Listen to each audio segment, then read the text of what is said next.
Hi everyone, welcome back to Crochet Rocks. Tracy here, and to another little whip along. Whip buddy, crochet buddy.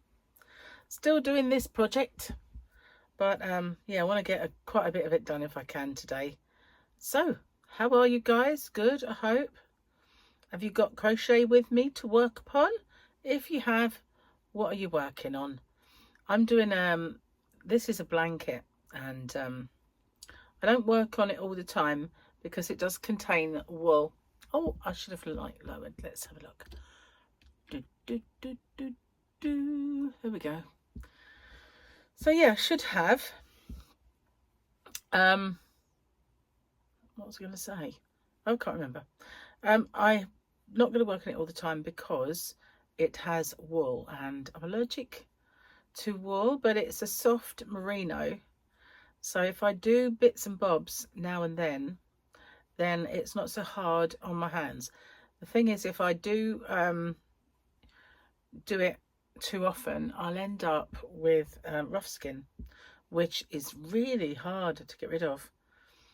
Last time it happened, it took me months and months to actually get my hands back the way they should be. So rather than not use it, because this was a gift from Gary, this yarn, and he bought it for me one Christmas. So he got me 6 balls, not all the same colour. 2 were very similar in their colours, but one was very different. And up until now, I've just only looked upon it on the shelf and thought, ooh, it's nice, that yarn, but I've not really used it. So I figured, rather than, you know, just look at it forevermore, I would bust some stash and do it. You know, when they, in the magazines, it always makes me laugh when they say stash busting project, and it's like that big, and you think, yeah, you're gonna bust a lot of my stash for that. But this one should definitely be a stash buster because it's fairly big. So I'm doing a blanket, and it is kind of baby blanket, but as you can see, this is the width, so it's a nice wide one. It's not quite as wide as a cot, but you can double this over for a stroller or more. So it's definitely a nice big one. You can lay on the floor with it and all sorts, but it's not, I don't think, big enough to go. Well, I suppose it's a small crib would be fine. It's lovely and soft. It's merino and premium acrylic, I believe, but it is a Yarn Art Flowers. Whoops, a Yarn Art Flowers. I don't know if I can get that back in. Should be able to. Yeah, there you go. Dress yourself. How rude. So yeah, I've not, as I say, used it up until now, although I do have quite a lot more. Not that I've got 1 more this colour and 4 more that are not, but this should, I think, make a nice size blanket, this.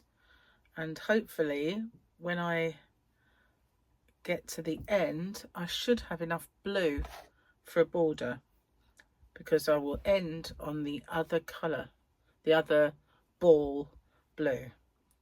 The way that, did I do that right? I'm not sure. I'm gonna undo it. I did do it right. I just didn't trust myself. So undid that, distracting myself. So how are you guys? What have you been up to? Did you have a lovely Easter? You might be seeing this quite after Easter. It depends when it goes up, because I'm making videos ahead of time because I'm going away for a little while. It's only 5-7 days, something like that, 5 to 7.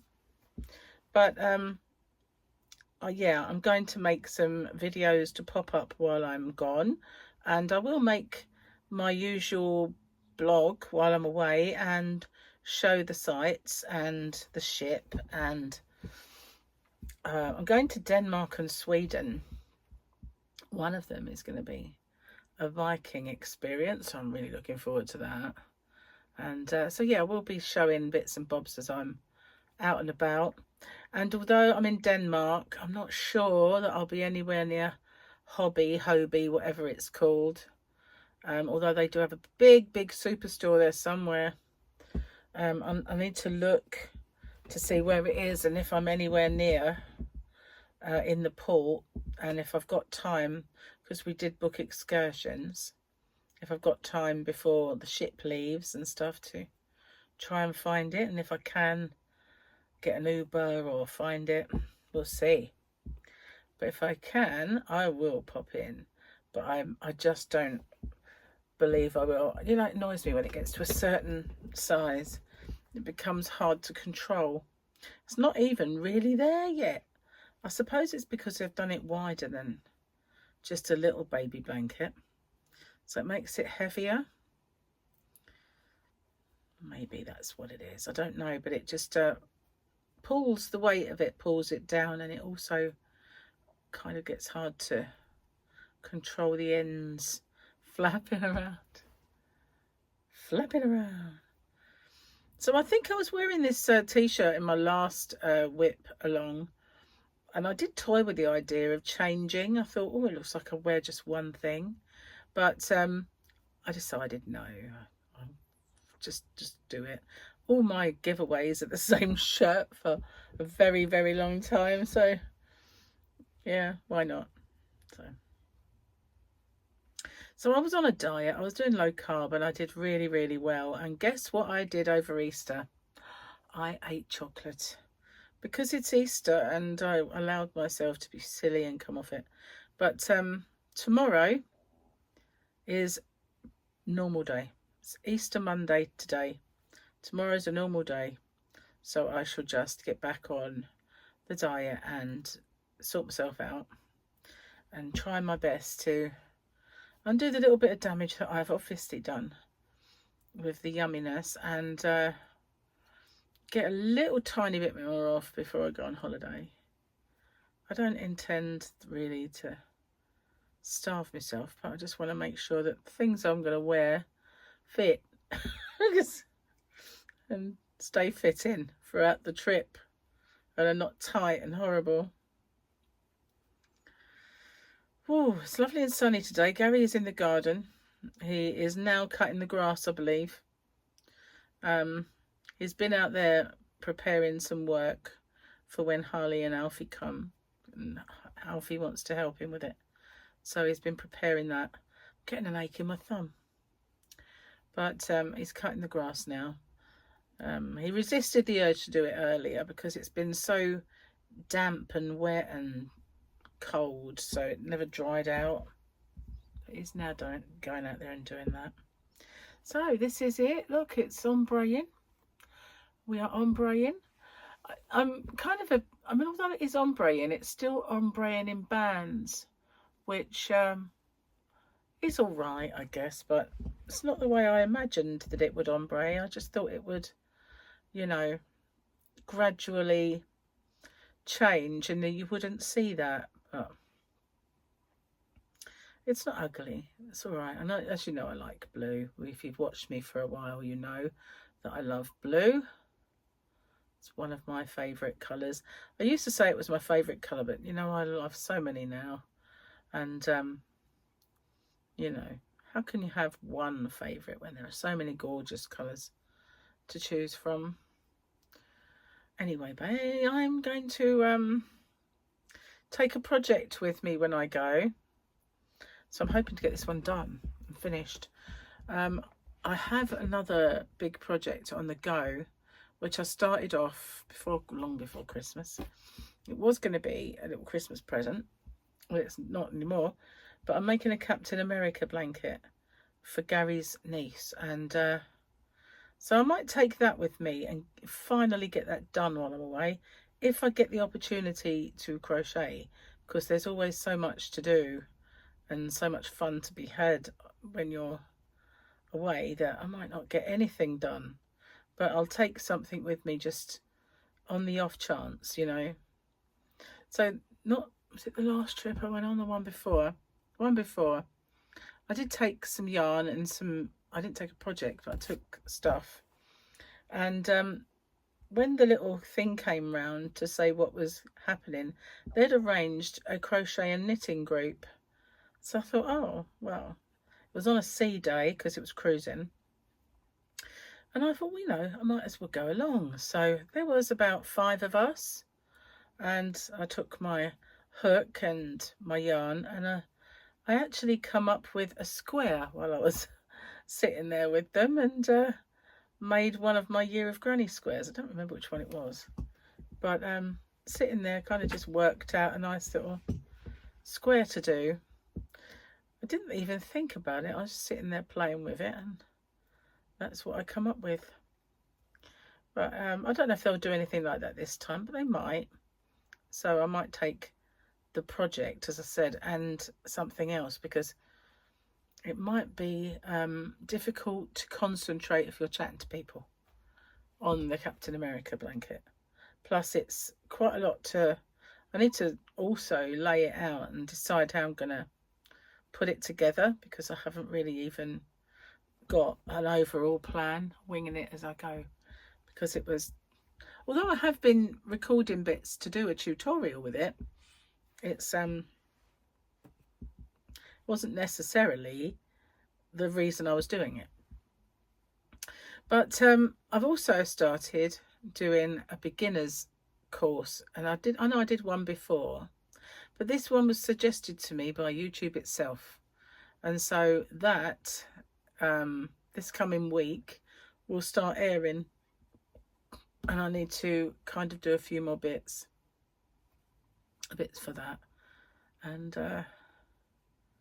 we'll see how that goes. It was their suggestion, so if they don't push it out there, then I won't be doing their suggestions ever again. But they've probably forgotten that they suggested it, to be honest with you. We shall see. Yeah. So a little question for you. Do you use AI in your life? Do you use it in any way? I use it quite a lot. I use it for my shop. I use it for my channel. And if I have a question, I ask it and I put it onto AI mode. And yeah, sometimes you can have quite an involved conversation with Google AI, because it will ask you questions at the end for little ways you can take it into a different direction or something. But if I ever need to know anything, say I'm allergic to limonene, so I put in a product and I put, does this contain limonene? And it searches and finds me the whole list, rather than search for the list and then search for the one that's showing the list and all that. So much easier just to say, does this contain limonene? And you just get like yes or no, and then it explains. Sometimes though, like with I've got one product that when we were on board the ship last, we looked on the back of the box and it didn't.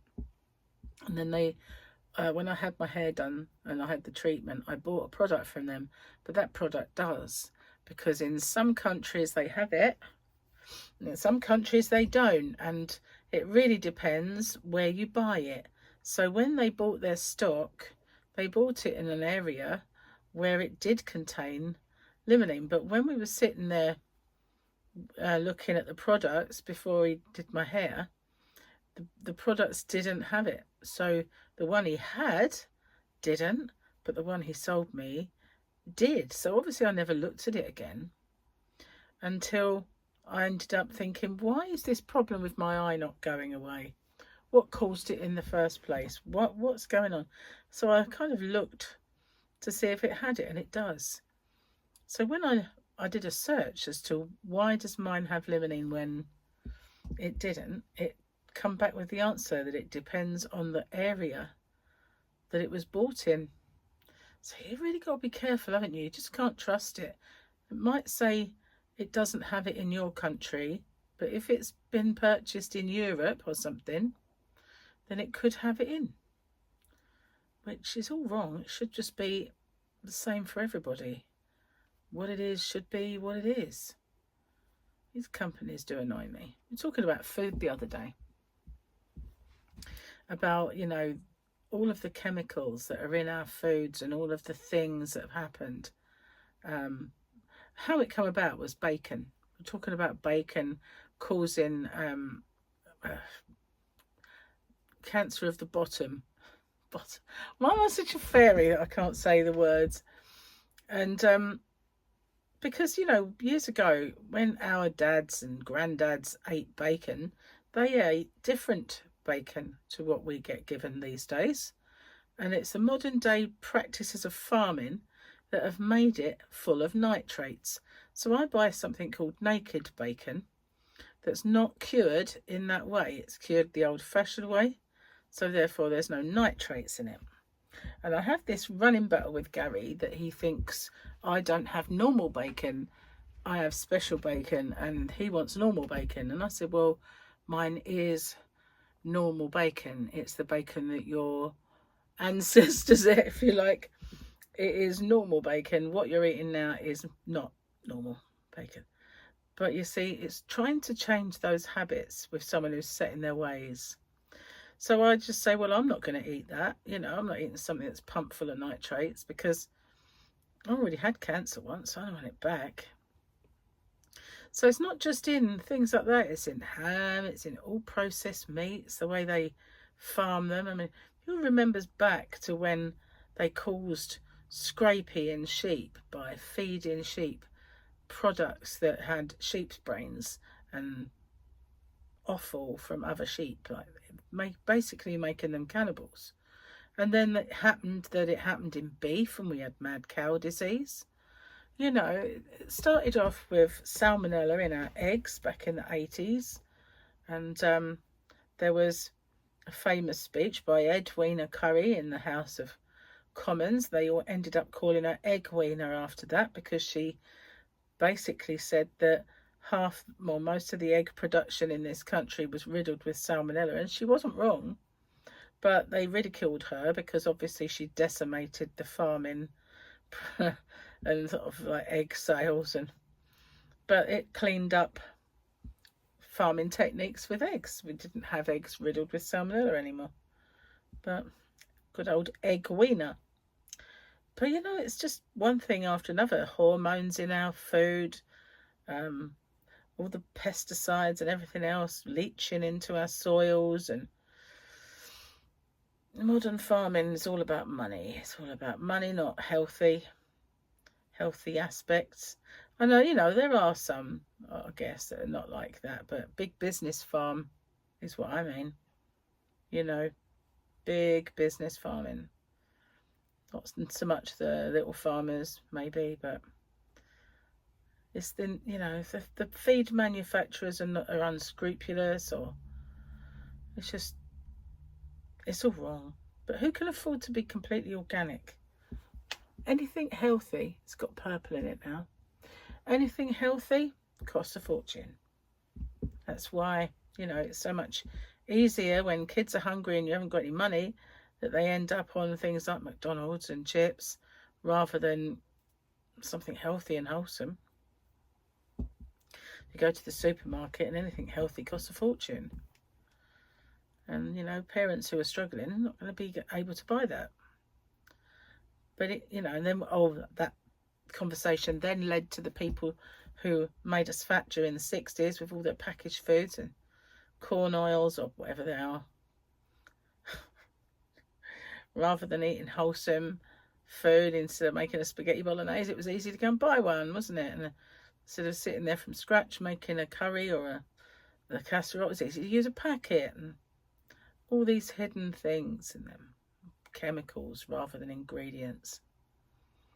So yeah, there's this, I don't know who it was, some chef said, if you read the back of the packet and you haven't got that thing in your cupboard, don't buy it.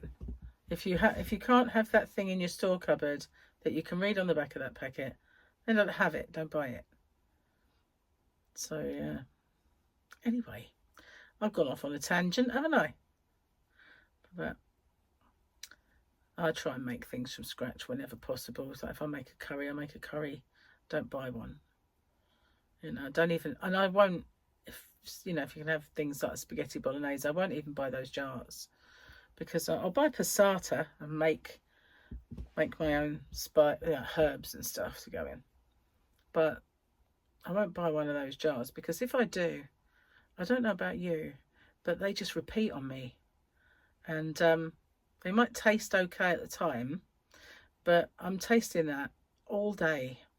It's just there, repeating on me.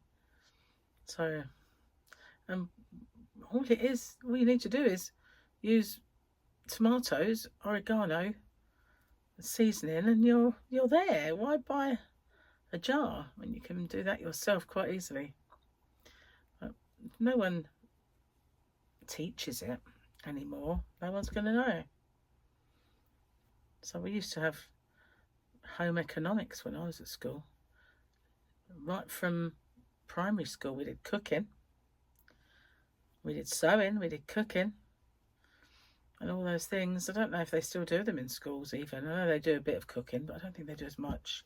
But home economics was actually a subject you could take if you wanted to go into catering. Not so much now, I don't think. I don't know what's there.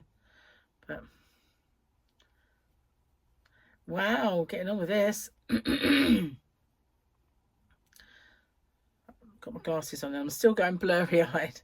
I don't know why I'm looking at it, because when I'm watching TV, I don't look at it. I look at this, look at the screen. But when I'm not, I tend to look at the work, even when I don't necessarily need to. I suppose it's just that reassurance that you've not messed up. I know I don't when I watch TV, so I don't know why I worry about it when I'm not doing that. Okay.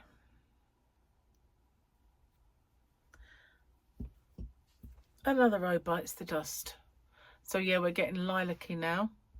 So we're still kind of a bit blue, but then we'll go into the lilac. Go into the lilac. So have you got any holidays that are coming up? What are you doing this summer? We are going to go away to see Gary's son Jamie lives in Cornwall. So we're going to go to Cornwall for a few days in the summer. And before we go to Jamie's, we're going to stay at a place called Tintagel. And Gary wants to see the statue of the king or knight. I think it might be like King Arthur represented. He wants to see that. And I fancy seeing some puffins. So we might do a little boat trip. And then for the next couple of days, we'll go and see Jamie.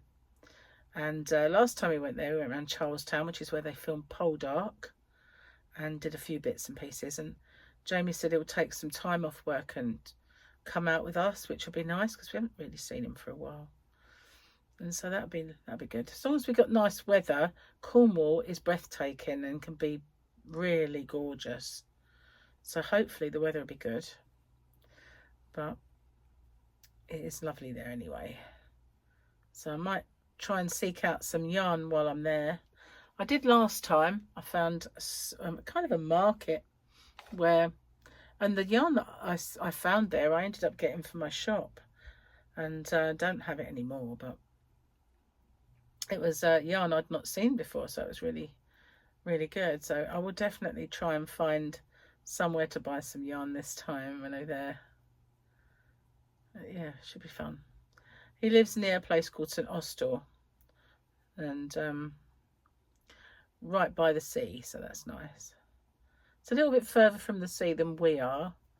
You can see it from his window though, but it's further away. But it'd be nice to see him. And the cats. He's got a couple of cats, but his cats look like they're spotty. They look like leopards. They're very unusual cats. Oh, when it gets heavy, I don't like crocheting like this when it's heavy. I prefer it just sort of being on your lap sort of thing. But never mind. Doing the whip along is making me do it, which is really good, because otherwise I'd put it off and put it off and put it off. I would do Captain America blanket on the camera, but I need my wits about me to make those squares. It's been a while since I've done one, so I've got to brush up. I watched my own tutorial to brush up on how I did it. But at least it's there. It's documented and I can do that. But oops. So yeah, I've got to do that. I've got to finish it because it's just cluttering up the bedroom as a whip. And that'll be another one gone. I was talking the other day about old kind of whips that you got going on. And I was covering a stall so long ago now, and I did it with Universe by Ice Yarns and Rockstar, and I actually got spray paint to make the legs nice, and I was doing this, and we had a totally different front room then, and it was going to go in the front room, but now we don't need it because we've got one of those sofas that the legs raise, so nobody really needs a leg rest anymore.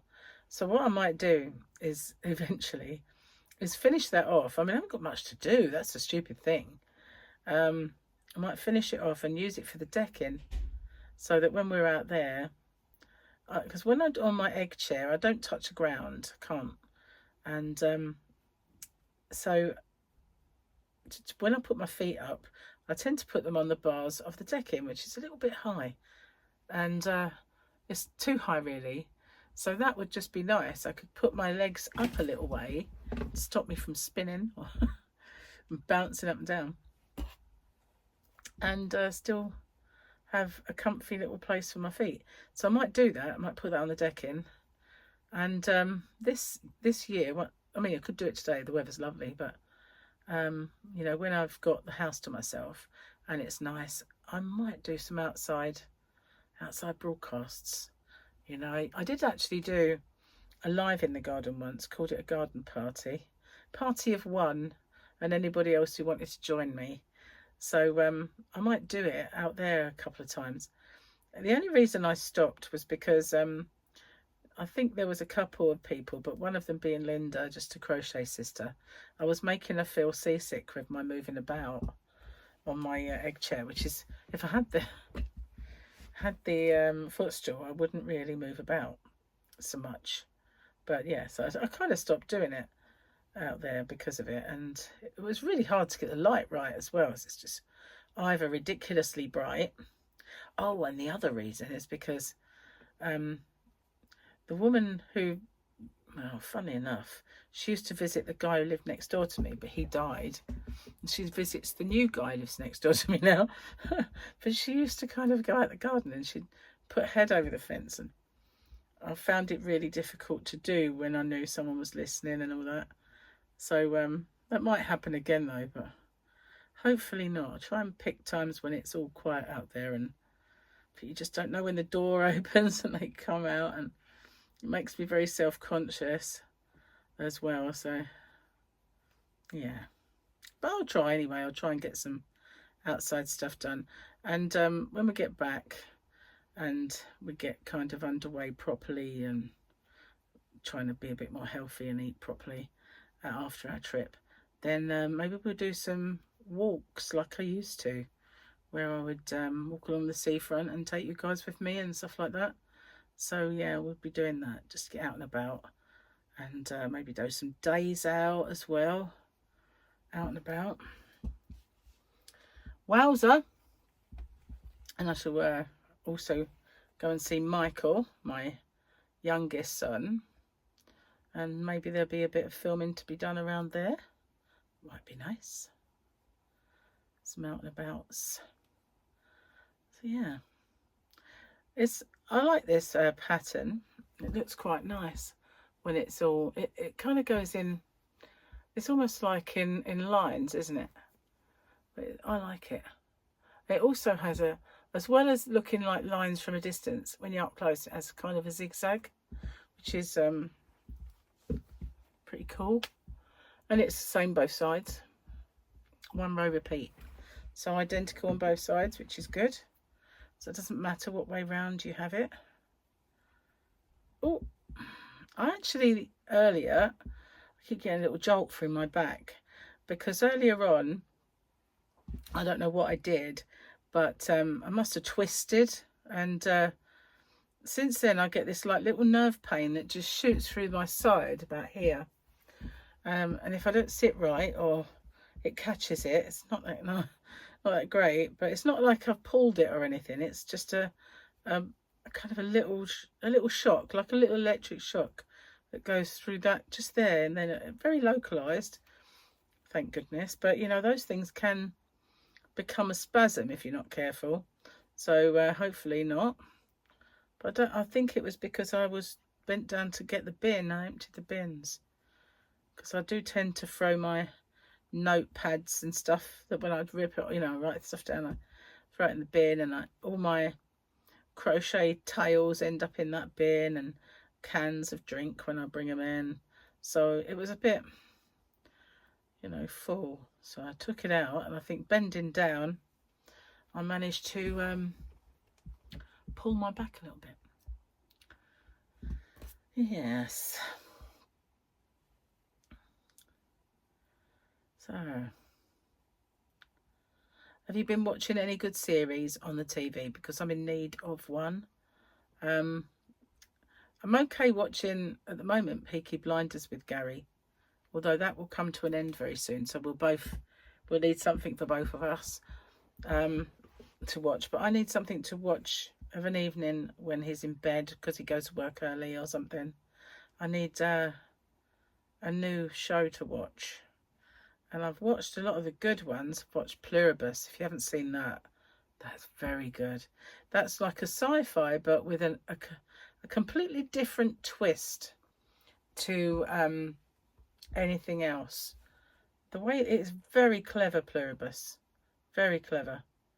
I think it's on, is it on Apple TV? So good. Excuse me, this is making my nose itch because it is, I don't know if you can see it, but it has got a little fuzz. See that? It's the wool. I'm allergic to wool. So it is making my nose itch a little bit. I'm determined to get it done though, guys. I'm not going to leave this one. I'm going to get this done. I'm going to make a tutorial for it. And have another one bite the dust. Another one bites the dust.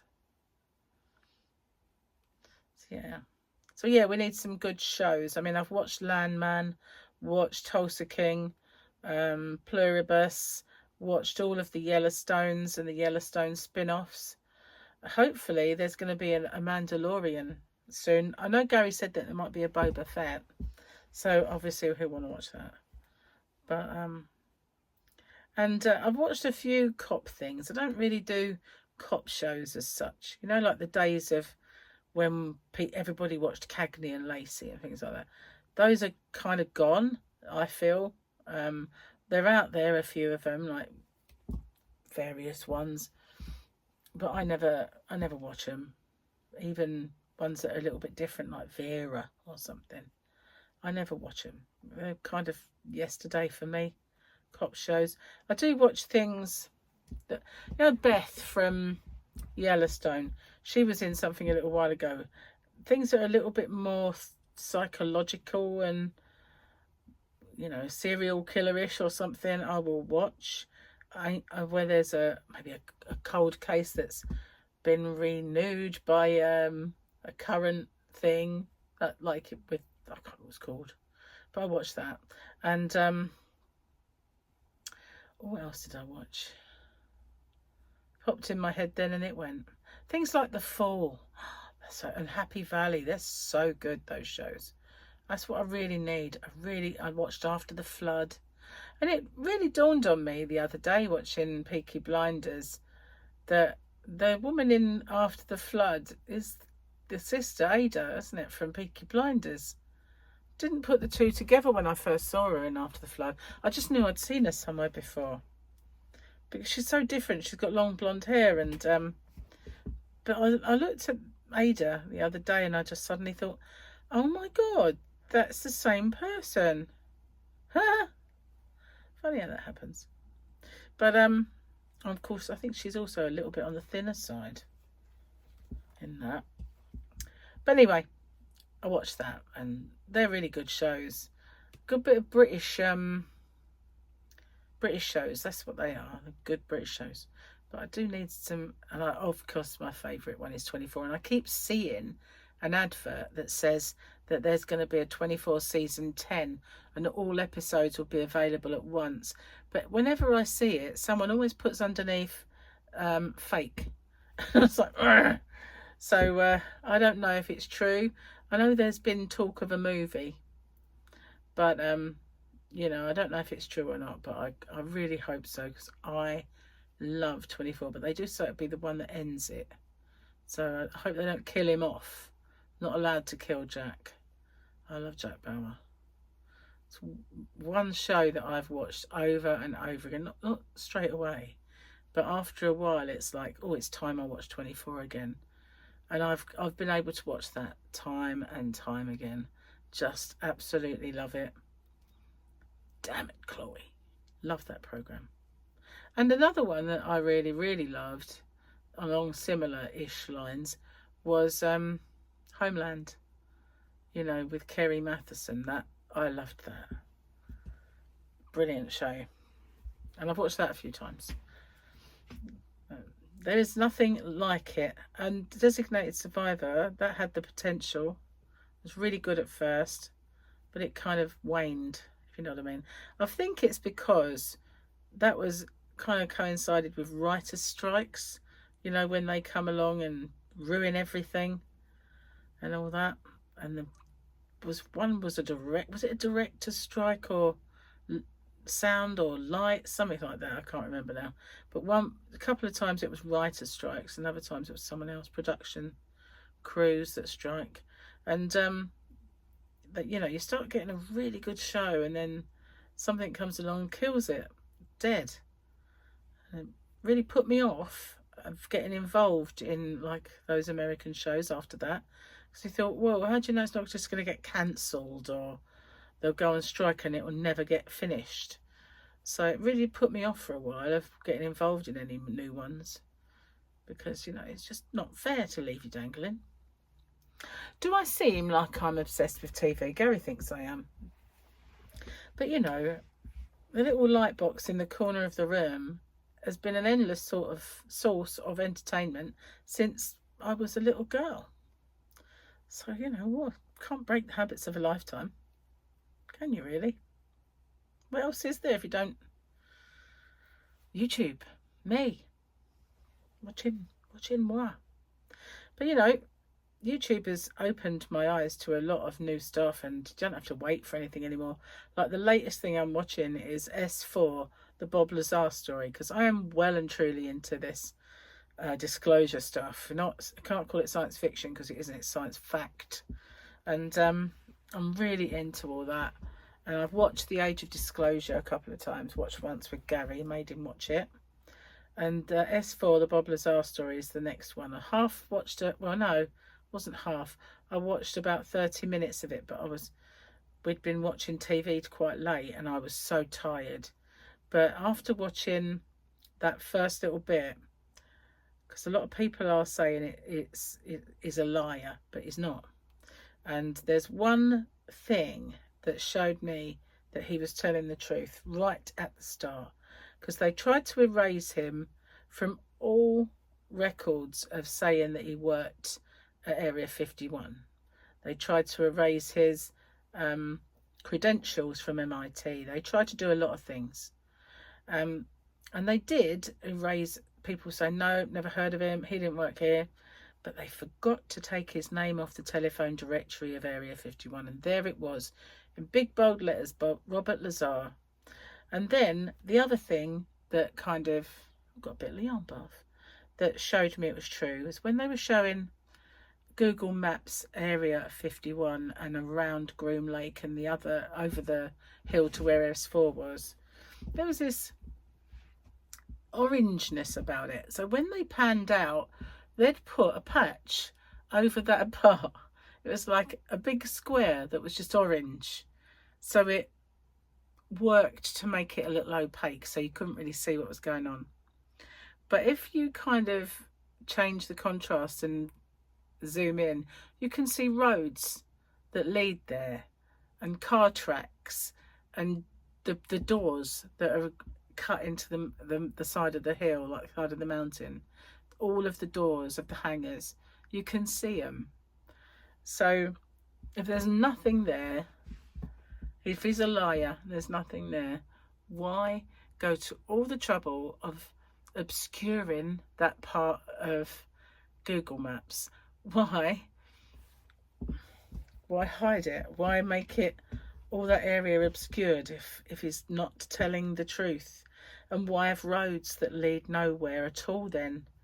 You know, there's no point to have a road halfway round a mountain on a dry lake bed which leads absolutely nowhere. Why have a road or two roads? Or why are there car tracks, endless amounts of car tracks? Why are there a patch on Google Maps? Why is they attempted to erase all sort of sign of him being there about missing some?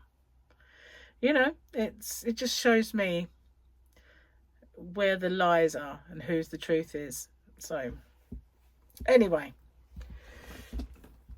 I just think nobody has the right to hide these things. Nobody has the right to keep those secrets from the rest of us. We're all human beings, exactly the same. And Tim Burchett has been annoying me lately.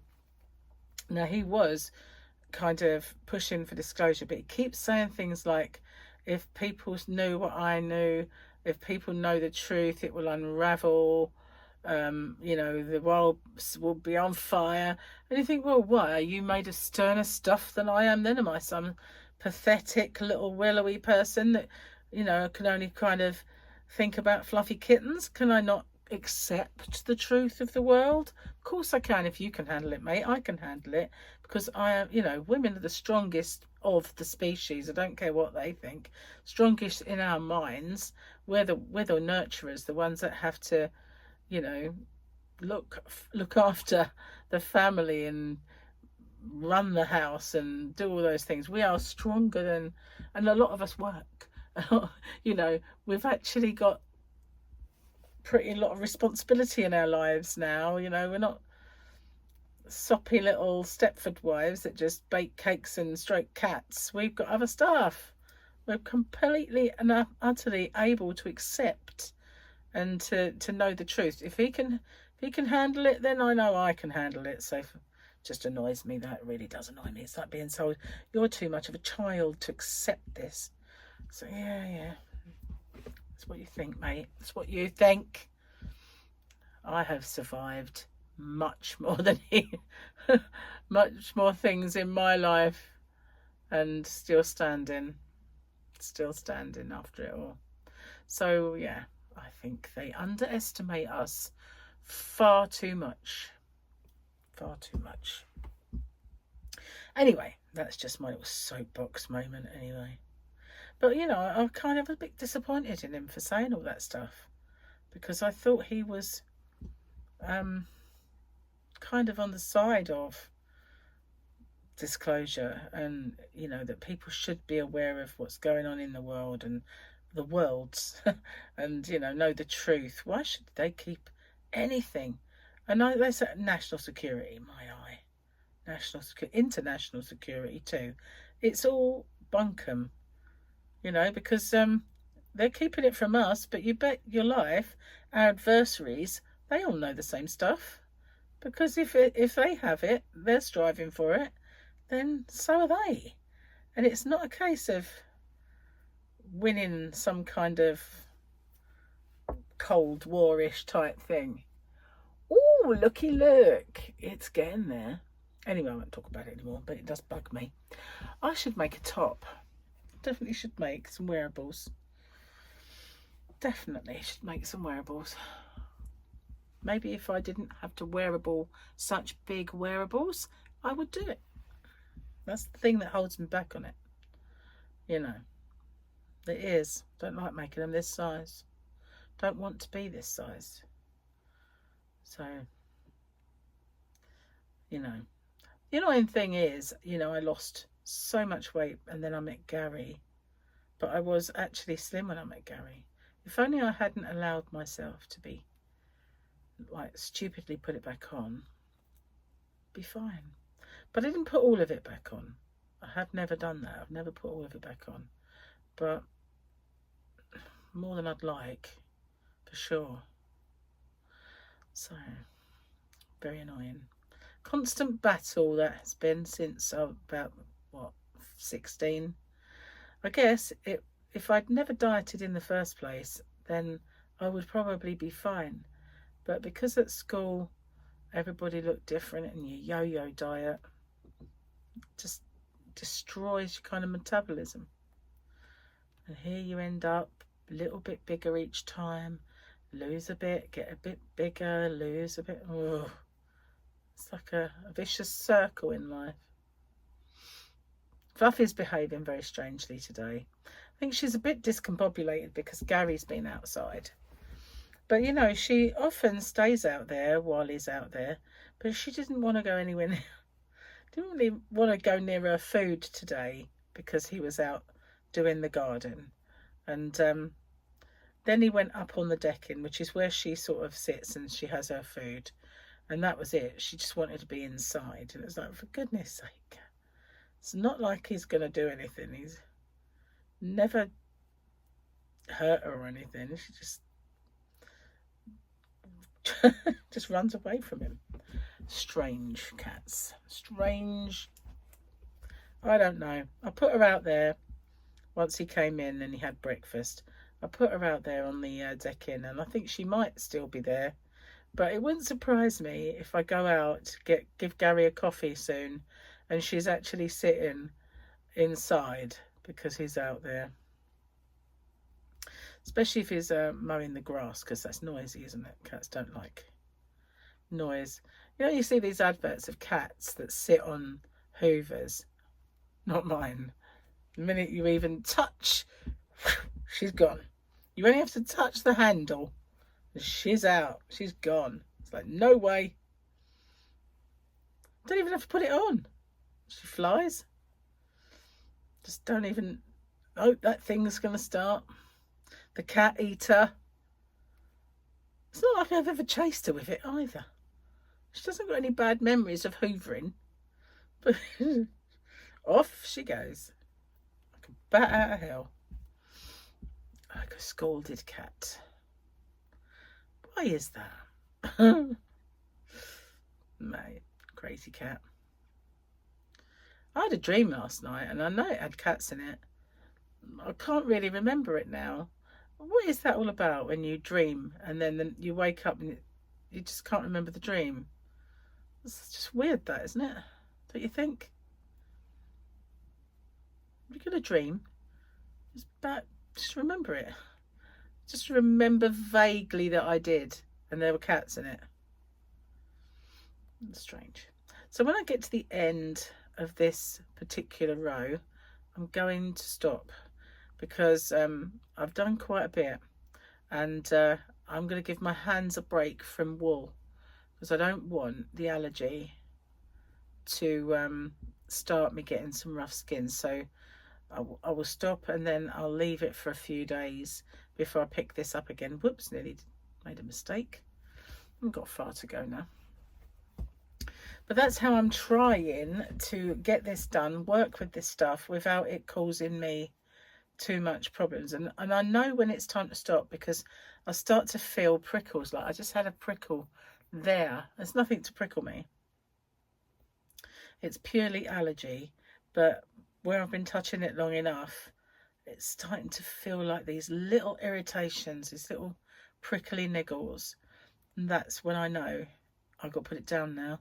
I'll probably put it down, go wash my hands and moisturise them, and then leave this for a good few days before I do this again. But at least I'm getting on with it, trying just a bit. I want to get it finished before I go away, really, if I can. Not sure that I'll get that done, but you never know, maybe. But I need to put it down. It's starting to irritate my hand. I can feel it. And it's not even really a hand that holds it. This hand holds it. Doesn't feel irritated, but it's this where it keeps touching and brushing past it, I think. I don't know. I really, really wish I didn't have allergies that I do. You know, they're so annoying. There's a helicopter out there. I can hear the rumble. Yeah, too many. And as I'm getting older, I'm getting more and more of them. Which is... ugh, horrible. On the last one now. Wonder what they're looking for out there. Probably getting nearer now. Okay, so there we are. I did quite a bit today. Look at that. It's kind of getting, it sort of looks like it's getting wishy-washy, but it's getting purple. And then it will be more purple. Look at that big hole. And then it'll become pink. So I'm hoping that when that starts to collapse in on itself, it doesn't become yarn bath, because that has happened to me in the past. It's very annoying. Anyway, guys, how long have I been yammering away for? Oh, I need to plug in. Only the gimbal before it goes off. I'd already charged it once. So yeah, I've took my glasses off. Not a hope of seeing now. Oh, 50 minutes. That's not a bad one, is it? Not a bad little stint. So thanks for spending your time crocheting with me. I really, really, really do appreciate it. And for those of you who are new to my channel, if you haven't done so already, don't forget to hit the subscribe button and the notification bell. And if you can all like, share and hype this video, really does help my channel. So thanks for watching. Now watch out, lately I've been doing a total beginners thing, which would really help if you could give it a boost. I'm doing a right-handed and a left-handed this time. Normally speaking, when I do my tutorials, I'll put the right and left-handed on the same video, and I'll put a timestamp in. That way I don't have to make two separate videos and do all that stuff. And it doesn't, because I find it confuses the YouTube algorithm. But this time around I'm doing right-handed and left-handed, because it's for brand new crocheters really, who might not be aware of the fact that I'll do that. So that's what I'm doing. And my year of granny squares is either at an end, depends when you see this, or coming to an end. And I'm going to be carrying on though with a year of motifs, shapes and squares, or something along those lines. Not quite figured out my title, but that's what I'm going to do. So there'll still be some squares, there'll be some rounds, there'll be some hexagons, there'll be shapes of all sorts. So if I want to make a heart, or I want to make a tiger, I can make a tiger. Do you know what I mean? So yeah, I'll be doing that for a year and keeping my hand in with doing those. So watch out for all of those. And eventually this tutorial, I'm doing lots of stitch tutorials. If I find a stitch that is unusual or just really beautiful or interesting, then I'm doing stitch tutorials for those. Like this one was one that was all bumpy, and that's really irritated. And what I did was I made it straight on the edges. So that's one of them as well. Anyway, thanks for watching. I'll see you guys on the next one. Take care. Bye for now, guys.